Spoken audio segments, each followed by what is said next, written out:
There was only one person who wanted to harm David, and at that point it was David. He was acting with his physicians suicidal. It's the only explanation. Raynella Lee is guilty of the first-degree premeditated homicide of David Lee. I'm Erin Moriarty, 48 Hours, and this is Married to Death. We return to the case of Raynella Lee, the Tennessee widow accused of murdering her second husband. Did she really shoot him, or did he shoot himself? It's not a clear-cut case, as you're about to hear in Part 5. We return to the courtroom where Raynella Lee is on trial.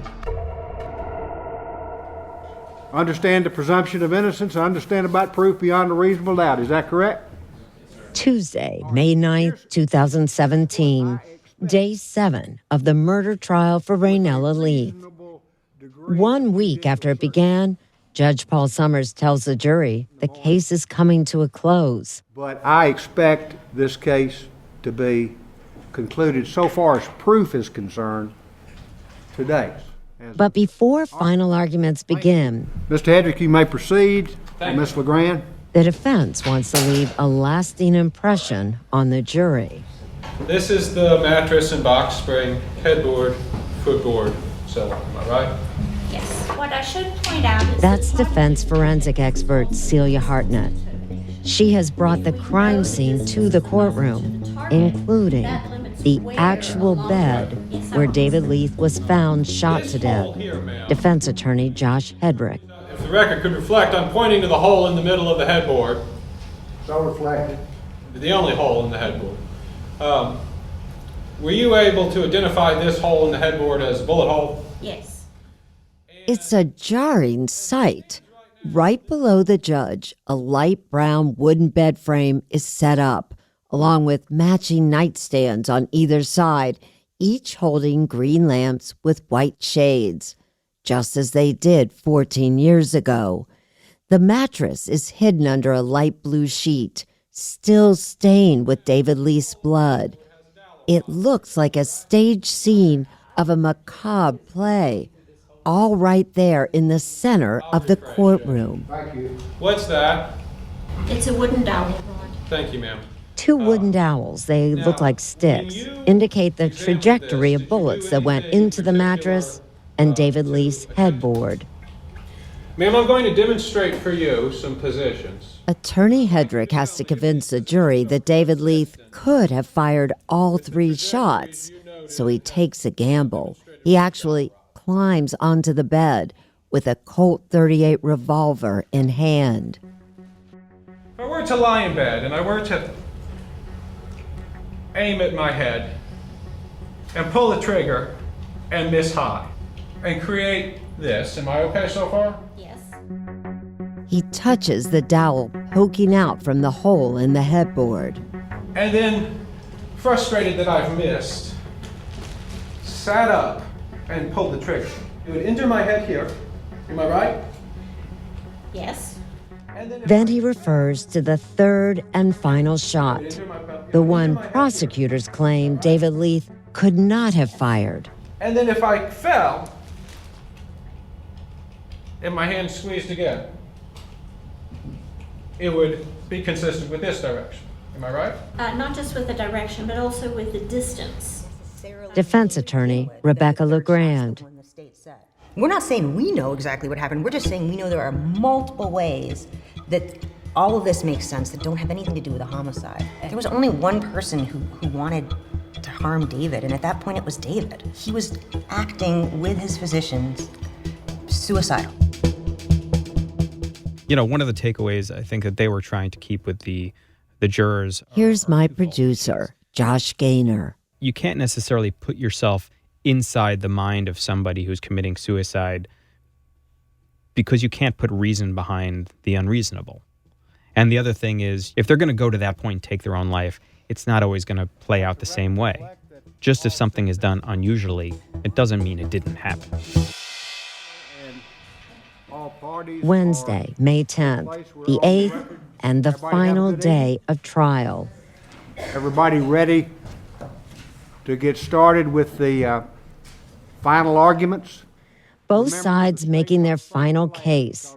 David Leith's bed is still set up, looming in the background. May it please the court. Ladies and gentlemen of the jury, good morning. For the defense, it's Josh Hedrick. Remember that David Leith was a proud man. He was a proud man who knew he wasn't going to be able to do the things that he used to be able to do. Then he does something out of the ordinary. Hedrick sits again on the deathbed with a gun in his hand. That click you just heard, that's the gun cylinder spinning in his hand. He's getting lost in West Knoxville where he lived his whole life.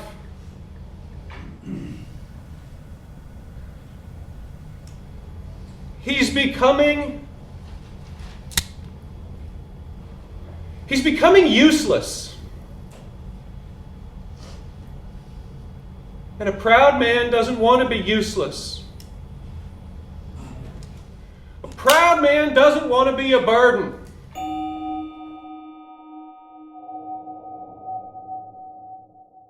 The most dramatic moment in the trial was with that bed. It's very difficult to hear all this very technical testimony about the evidence. When you actually bring in the bed and you really see someone act out like Josh Hedrick did, what he contends happened, it certainly does bring some clarity in the courtroom. But the idea that it was the actual bed, the idea that there were still blood stains on the sheets and the mattress, there was something kind of disturbing about it too. And maybe that's what you have to do. It's real. Somebody died there, and there is a lot at stake.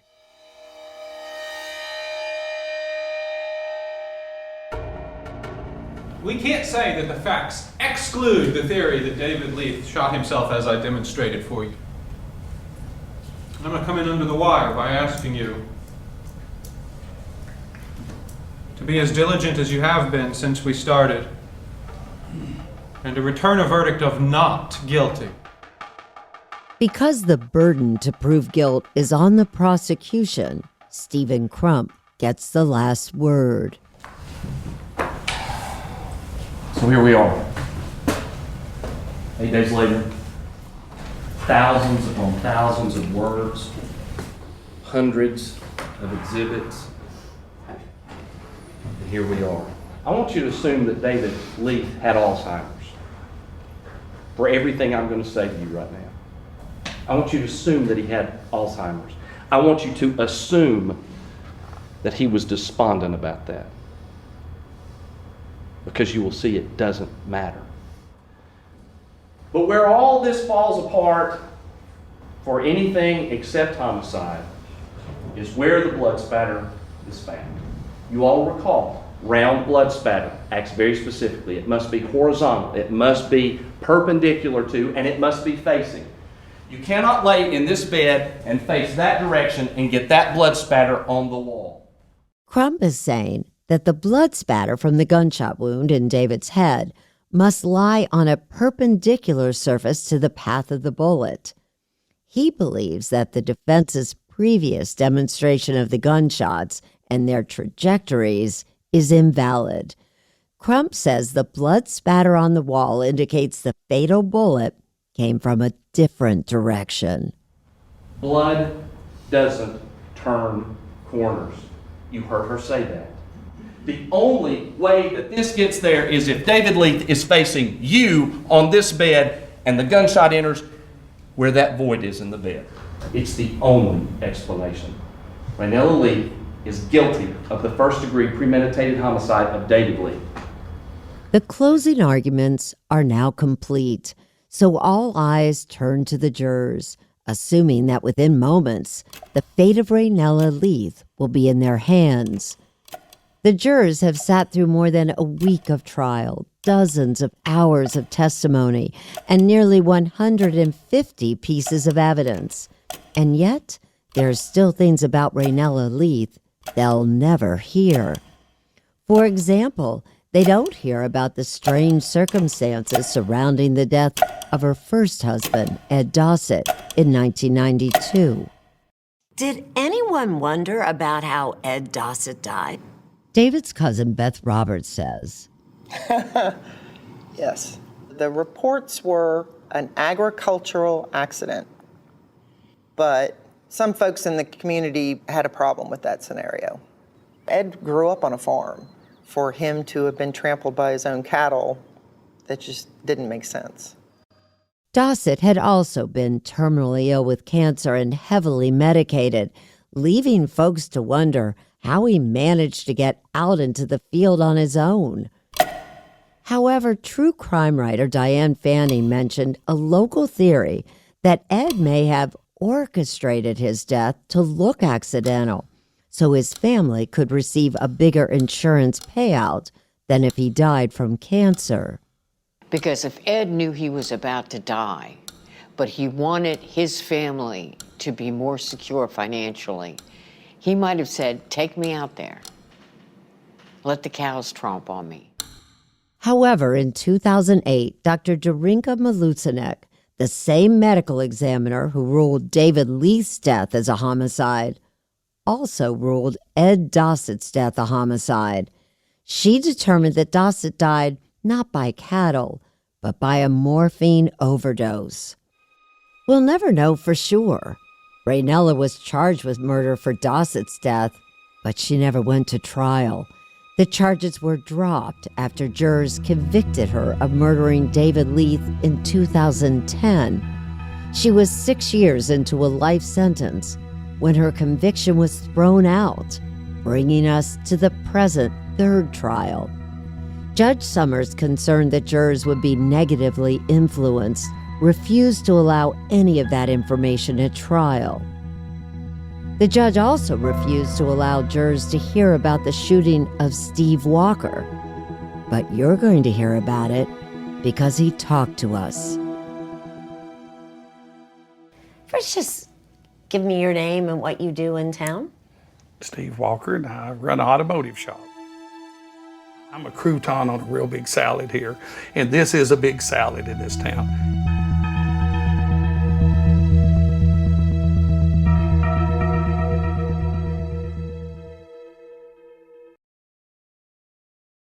Steve Walker owns an auto shop in Knoxville. Raynella's first husband, Ed Dossett, used to come into his store. Steve considered Ed a friend. And there was another connection. Steve Walker's wife was a secretary in Ed's office when Ed practiced law and served as the district attorney general in Knox County. What Steve Walker didn't know was that his wife's relationship with Ed Dossett was more than just professional. Steve says he found out in 1995, 3 years after Dossett's death. He says he discovered during divorce proceedings that the son he had raised from birth was actually Ed Dossett's biological child. Ed Dossett had had an affair with Steve's wife. It was a terrible shock. Get them out of this turmoil. This is a soap opera that I never wanted to be in. It came as a shock to Raynella as well. But when Steve Walker first talked to Raynella, he said he thought she was taking the news in stride. Shared this thing. She was hurt by Ed, you had been hurt by Ed. You guys had something in common here. You both had been hurt. I mean, did you We're get... on a mission to get the truth, you know. Both of you were. Yes. I mean, in some ways you felt that you were on her side. Raynella's, yes. I thought we was on the same team. He could not have been more wrong. I'm going to take you back to May 26, 1995, because what happened shortly after Walker discovered the true paternity of his son drastically changed both Steve and Raynella's lives, and their versions of what happened are quite different. According to a police report filed by Raynella, she was home on her farm that morning. Remember, it was May 26, 1995, when she heard a disturbance out by her cows. She grabbed her gun, a .38, and went to investigate. She told police she found Steve, quote, acting psychotic, unquote, near Ed's grave on the property. This is from an interview done with Raynella years later with investigators. Keeping some trying to piss on my husband's grave. In case you can't quite hear what she's saying, Raynella told investigators that she found Steve Walker attempting to urinate on Ed Dossett's grave. Raynella told police she began firing warning shots into the ground to chase him away, but she says Steve took the gun and fled. That was Raynella's story, but Steve filed his own police report. And Steve's version is very different. He says he didn't go alone to her property. He says that Raynella showed up at his auto shop unannounced and asked him to jump in her car and come back to the farm. She told him she found some papers about the affair that Steve would want to see. Right. Yeah. And did she seem upset with you that day that she picked you up? Till I seen the gun, we was as friendly as me and you right now. When they got to Raynella's barn, Steve says she suddenly pulled out a revolver and said, quote, "I'll kill you, you son of a bitch," unquote, and then told him she'd raised the child. What you saw when you turn around. She had a towel around her hand, and she comes up with it and starts shooting. Steve says she missed. And she didn't hit you? Oh, no, thank God. But I did start running. He did start running, but he says in his panic, he tripped and fell. Oh, I'm on the ground. I'm just laying there, and I'm defenseless at this point. And I talked to her, and I said, what are we doing? I said, if you kill me, I said, I can't raise my kids, you can't raise yours, because we had talked of children. She said, I used to be a better shot than that, but I can hit you from here. And she aimed that gun at me, and I just closed my eyes. I mean, I knew I was gone. At that moment, Raynella pulled the trigger, Steve says, but the gun was out of bullets. I mean, there was no doubt in my mind. If she hadn't run out of bullets, I'd be dead. Which story did the police believe? After witnesses said they saw Raynella drive up and pick up Steve, Raynella was arrested and she was charged with attempted murder. Attempted murder. But she took a deal and was allowed to plead guilty to the lesser charge of assault. After 6 years, her record was cleared. So what does this say about what Raynella may be capable of? Josh Hedrick and Rebecca LeGrand weren't her attorneys back then, but they are now. And they insist this incident means nothing. Because what her attorney told her then, and it's the same thing I would have told her, is this is a plea that will get expunged. There is no jail time. Take this deal and walk away. Raynella Lee did walk away. The charge was expunged from her record, and the jury at this trial heard nothing about the shooting.